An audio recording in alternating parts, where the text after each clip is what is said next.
Mayong adlaw kag maayong tion sa inyo mga kapagtuon sa tanan naton dira nga mga suki nga mga tumalanaw, mga viewers naton diri sa programa Kamatuoran Pagatunan Ministry. Nagapanimbalik kita diri sa aton nga paghimo sang sini nga likoton no sa pagpalapnag sang matuod kag solido nga kamatuoran diri sa Kamatuoran Pagatunan Ministry no. Kag nag-abi-abi ako sa tanan no nga malambutan sining aton nga pag waragwag diri sa may Facebook no. Kag subong man makita sa YouTube Kamatuoran Pagatunan Ministry no. Kag inyo alagad sa sining tion walay liwan Brother Jisrael Kihong no. Antes kita mag-umpisa no ginatamya ko gid ang tanan no sang maayo gid nga adlaw. Kung ano man nga tion nga inyo ini makita no kabay pa i-share nato no sa aton nga mga kaparintihan, mga himata, mga hinigugma naton sa kabuhi mga kapagtuon no. So inyo alagad sa liwat Brother Jisrael Kiyong isa ka mamayag sang mayong balita kag isa man ka Bible worker no sang Seventh-day Adventist Church no diri sa Lapos nga area no. Kag sa sini nga tion magapangamuyo kita. Labing gamhanan may gugmaon nga Dios, madamo nga salamat sang pribileyo naman nga makatuon kami sang imo mga pulong. Kabay pa Ginoo maghatag ini sa amon sang kamatuoran kag imo man pakamayon ang mga ang amon mga tumalanaw sa sini nga tion sa ngalan ni Ginoong Hesus. Amen. Sini nga tion mga kapagtuon ang aton pagatun-an nanungod ini sa cross no. Nakita nyo dira sa aton nga tigulo amon siya ang pagkaimportante sang cross no sa aton nga pagtuluohan mga kapagtuon. Kag may duwa ka klase sang cross nga ginatuuhan karon sang madamo mga kapagtuon. May isa ka cross nga ginatuuhan sang madamo nga mga tawo kag mga pumuluyo. Ang isa ka cross nga ara pa nagahangin nga daw imahe ni Kristo no. May ara naman isa ka cross nga wala na ang imahin ni Kristo mga kapagtuon no. So aton pamalundungan ini kun bala ang pagkapatay sang aton nga manluluwas nga si Kristo no nagapahayag sa aton nga siya no napatay sa sina nga say isang kahoy nga ginhimo nga kaangay isang cross kaysa una nga panahon mga kapagtuon. Ang death penalty sa time no ni Jesus Christ mga kapagtuon amo na sa ang crucifixion no ang paglansang sa cross sa Kalbaryo no. Kung nadumduman ninyo nga sa paglansang kay Jesus Christ sa cross mga kapagtuon may duwa ka makawat nga nagpakig-upod man nga ginlansang man sa cross no. Kag nakita naton nga si Jesus Christ wala sa sangsala kag nagpakig-upod siya sa duwa ka mga kawatan no. Ambal na lang nato no isa duwa ka mga kriminal. Kag didto mga kauturan ang ini nga ginatawag nga crucifixion o kon ang paglansang sa tawo sa cross nagapakita ini mga kapagtuon kag mga kabyanan sang ginatawag bala nga death penalty no kun sa aton pa diri no. Isang una may death penalty kita diri silya elektrika no. Kurentihon ka butangan korona ang ulo mo dira sang kag kurentihon ka dira no. May iban pag dira nga lethal injection no. Sa iban da ginahigta ng liog mo kag ihanging ka no. Pero sa time ni Jesus Christ crucifixion no ang ginatawag nga death penalty dito mga kapagtuon. So sundan niyo ako diri mga utod. May basahon ako diri. Sa naunang Korinto sa kapitulo 15 sa bersikulo 3 tanay maumpisa no. Amat-amaton tabutang taman diri sa screen no. Gintudlo ko sa inyo ang labing importante nga mga butang nga gintudlo sa akon. Nga si Kristo napatay, agud maluwas kita sa silot tungod sang aton mga sala, kag ini suno sa kasulatan. Okay. Diri nagapahayag mga kapagtuon sa bersikulo 3 sang kapitulo 15 sang naunang Korinto nga si Kristo napatay, no? Agud nga maluwas kita sa silot sang aton mga sala, no? Kita tanan mga kapagtuon, ginluwas ni Kristo, ikaw kag ako kag tanan kita.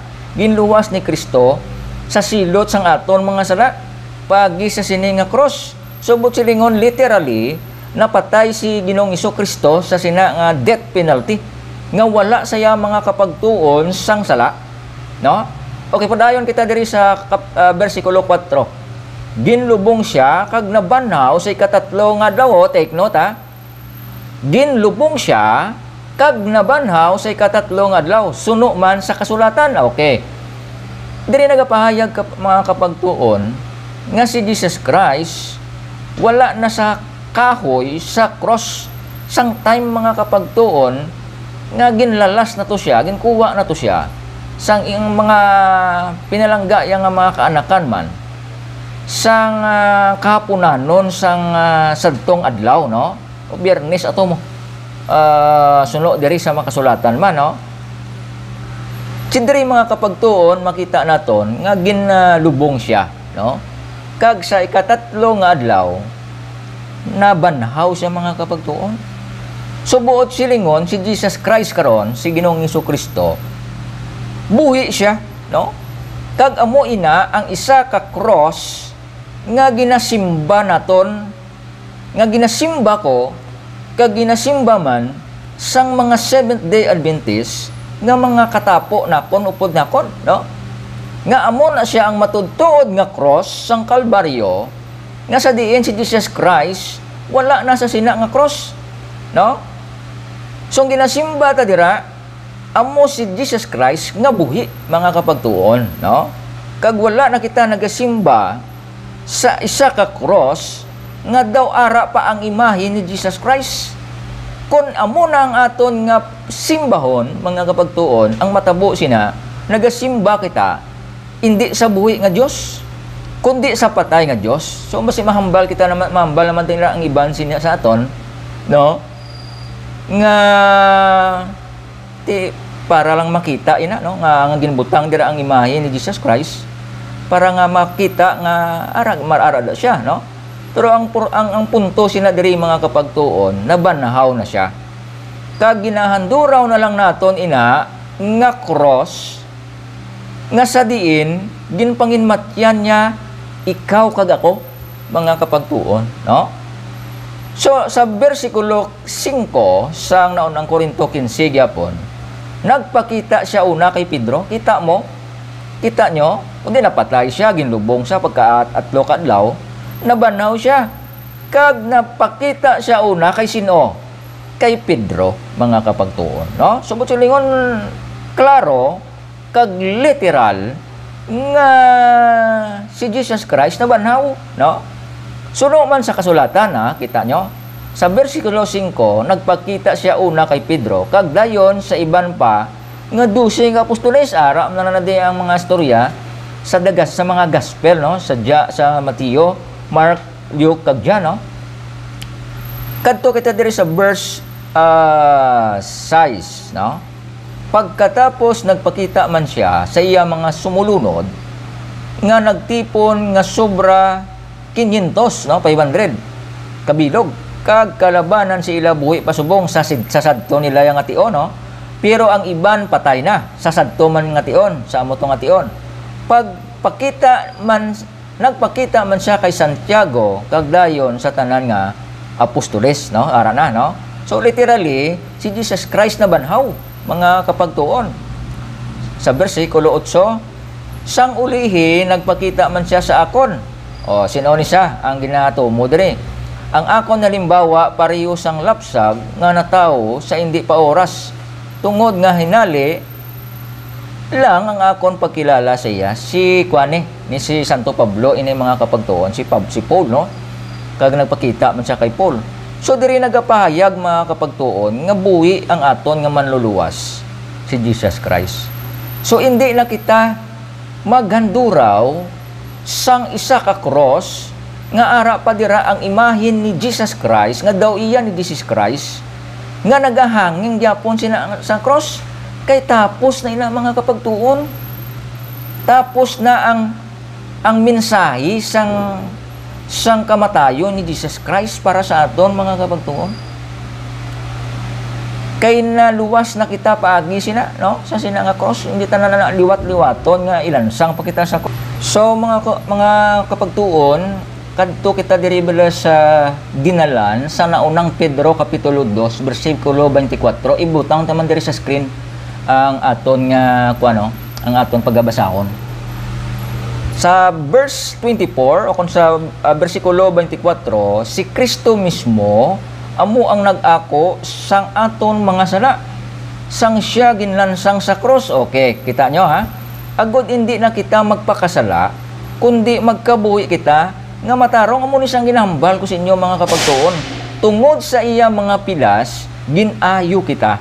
No, hindi na naton yung pagliwat-liwaton ang ginimo ni Jesus Christ sa cross mga kapagtuon. No? Kay siya na siya na mismo nga matarong, no? Nga naghimo sini para sa aton. So hindi na kinahanglan, no? Nga magpakasala pa kita. Kag kinahanglan magkabuhi na kita sang matarong kay tungod sang iya pilas ginayo kita, no? So wala na kinahanglan mga kapagtuon nga maghimo pa kita sang isa ka sang isa pagid ka kaangay sini nga magpalansang-lansang man kita dira o kon magpamalandong pa dira sa isa ka cross nga do ara pa ang imahin ni Jesus Christ sa sina nga nagahangin para sa sina nga cross nga kahoy mga kapagtuon. So dira nakita nato, no, nga tungod sang iya mga pilas ginayo niya kita. No? So kahapos sini mga kapagtuon kung kita lang nagabasa sang sining kamaturan, no? Kag i-focus nato ang aton na lang gid nga una ang aton nga mata sa diin sa matuod gid nga cross, no? Ti amo ina nga kinahanglan naton nga magpili sang aton nga simbahon, no? Kung bala ang aton ginasimba matuod o kun hindi mga kapagtuon, no? So kinahanglan naton nga mangin transparent kita diri labi na gid sa aton ginatawag nga ginatuuhan bala mga kapagtuon. Kay kun di naton ini paghimuon mabutang kita mga kapagtuon, no, nga nagatuo kita no? Nagatuo kita nga nagatuo kita nga sa Dios, no, nga kay Kristo nga yara sa gyapon sa ginatawag nga kamatayon. Hindi amo ina, no? Hindi amo ina mga kapagtuon, kundi nagatuo kita nga si Kristo karon ara na siya sa ginarian sang langit nga nagabulig subong sa aton kag nagagiya subong sa aton pakadto mga kapagtuon sa kaluwasan, no, ginatanyag sa aton amay nga aton nga Dios, no? Bersikulo makita sa Kolosas kapitulo 2 mga kapagtuon kag sa bersikulo 20 ibasahon ko diri. Napatay na kamo kaupod kay Kristo kag nahilway na kamo sa wala pulos nga sistema diri sa kalibutan. Gani nga nagakabuhi pagid kamo pariyo sa mga tao sang kalibutan. Oh, kita nyo? So hindi na kita mga kapagtuon magkabuhi sa sistema sang sini nga kalibutan. Kay nga man napatay na kita upod kay Kristo kag si Kristo na karon ang nagahari subong sa aton.